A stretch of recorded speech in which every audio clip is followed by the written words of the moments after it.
La censura en América. Otro periodista asesinado en Honduras. Teléfono para la CIP. En los últimos días el canal América TV difundió un comunicado donde señalaba que Reinaldo Siete Case no había sido censurado. Sin embargo, el periodista desmintió a la emisora.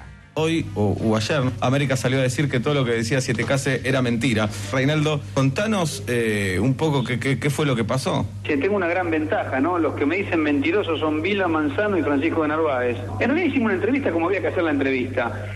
Pasó todo eso. En el medio de eso aparece el gobierno mandando la ley de medios a la discusión. Yo creo que ese fue el otro factor que determinó los levantamientos, porque nunca tuvimos una explicación del canal. La primera explicación es la que mandan ahora en un comunicado y a mi juicio es totalmente falaz. Cuando apareció la ley de medios, yo también fui a pedir que me dieran licencia, porque sabía que era una norma que afectaba a los intereses del canal y en mi caso particular yo estaba a favor de la ley de medios. En el canal me dijeron que no había problema, que si nosotros manteníamos una posición equidistante, que no hablábamos a favor de la ley, no había ningún problema, nos pareció correcto. Entonces trasladamos eso al programa, hicimos debates, pero no admitimos, por ejemplo, que se publicaran graph que dijeran ley de medios K. Si vos revisas el archivo, en Tres Poderes era el único programa de América donde no se decía ley de medios K, sino ley de medios audiovisuales. La relación fue muy difícil y terminó en noviembre con el levantamiento de Tres Poderes un mes antes de la finalización del contrato. Y después lo que nos sorprendió, el levantamiento del Lado Salvaje,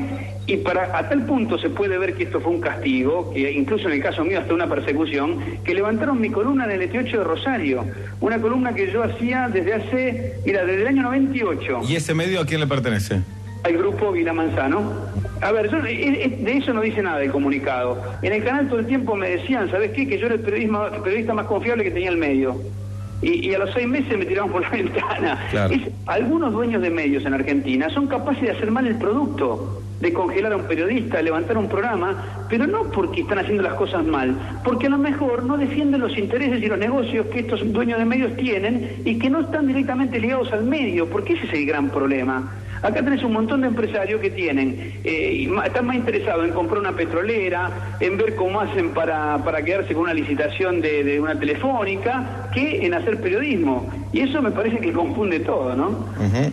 Yo te digo sinceramente, es muy difícil que yo vuelva a la televisión después de este conflicto y después de hacer estas notas que estoy haciendo contigo. En Rosario yo no trabajo nunca más. Porque no es que vos te peleas con un grupo o un grupo se enoja con vos.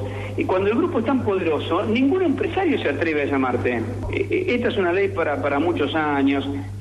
Cuando dicen, no, pero es la ley del kirchnerismo. Pero el kirchnerismo pasa. Ahora, soy un periodista crítico, pero por estar en un medio privado no voy a mentir, no voy a manipular.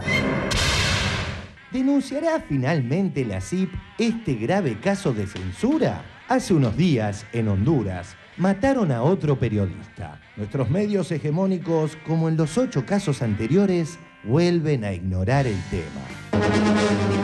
Mataron a otro periodista en Honduras. Es el 8º en lo que va del año, con lo que suman 8 los comunicadores y un locutor muertos violentamente. Quizás esta respuesta de Magdalena Ruiz Guiñazú explique por qué es tan importante el fallo de la Corte a favor de la Ley de Democratización de Medios. ¿Qué le parece la CIP? La CIP, mira, la Sociedad Interamericana de Prensa, en general, ha tenido un buen desempeño. ¿Qué le parece que no se haya pronunciado, por ejemplo, con los asesinatos de periodistas en Honduras?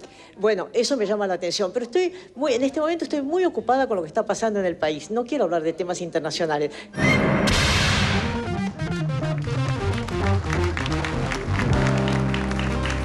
Bueno, la verdad es que lo de Reinaldo elocuente, ¿no? Lo de Reinaldo explica con más claridad imposible por qué es necesario aplicar con urgencia la ley de medios y por qué es necesario que haya muchos medios con muchos dueños distintos.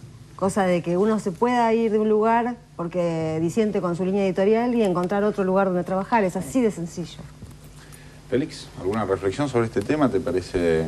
A ver, la pregunta sería, ¿cómo viste el comportamiento del resto? Ya que vimos tanto comportamiento corporativo de parte del periodismo, ¿cómo viste ese corporativismo en relación al caso Siete Case? A mí me impresiona mucho. Yo estos días posteé en mi Facebook una nota, se armó un despelote bien interesante alrededor del Día del Periodista.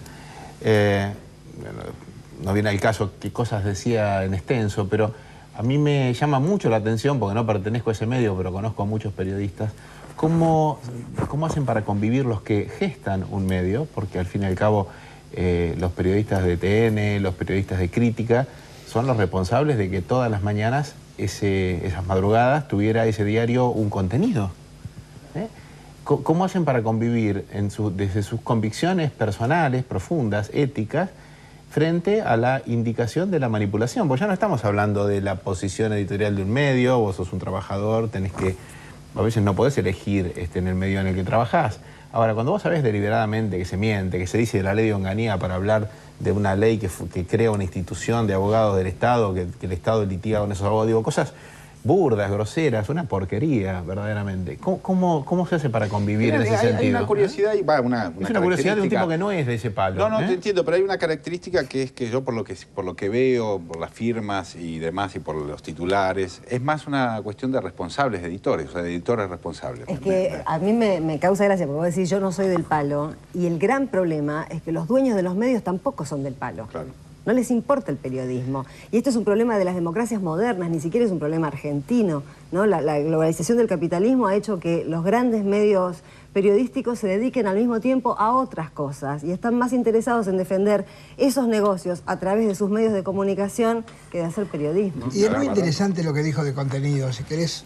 Es muy interesante porque uno se entera de lo que pasa, de la debilidad, la vulnerabilidad del periodista cuando es despedido de un medio. Mientras está en el medio, uno no se entera de esto. Es como si un actor que está en una obra durante 10 años, cuando se va a hablar de sí, pero el problema de esa obra es que el capital que estaba... Bueno, no, paremos la mano. No quise decir nada. La pregunta es si verdaderamente todos los periodistas de los grandes medios viven bajo un régimen de terror. Esa es mi inquietud. Y hubo un mensaje, ¿no? El periodista que trabajaba con Grondona, que cuestiona el tema de las muestras a los niños, desaparece de la pantalla. Si te cases, sale a cuestionar. Creo que hay un mensaje que sin ningún lugar a duda a los periodistas que trabajan en ciertos medios los debe atemorizar. Sí, pero yo creo que, a ver, la característica diferencial sería que los medios privados o estos que tienen una postura monopólica tienen una estrategia mucho más sutil sobre el control de las conciencias, vamos a decirlo así.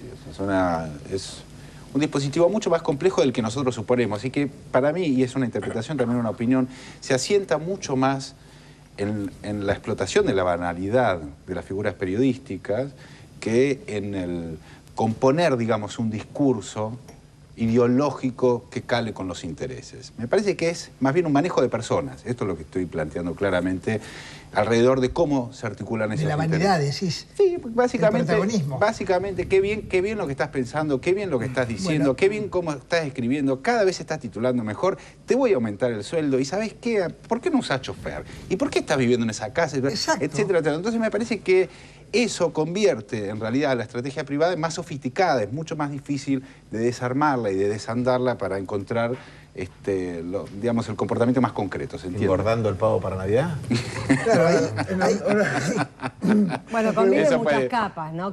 Convive eso que estás describiendo con muchísima gente que cobra un sueldo poco más que mínimo y que trabaja y la ayuda todo el tiempo y no tiene dónde irse a laburar. Ahora, en Honduras, ¿qué están matando? Yo no desconozco la información. Están matando a los periodistas que defienden a empresas periodísticas hegemónicas, como fueron a denunciar acá a Morales Solá, Magdalena, Majul, no, ¿a qué periodistas están matando? No es así. A los que piden que vuelva... No, porque a lo mejor si eran esos los muertos les interesaría de otra manera. Muy bien, nos vamos.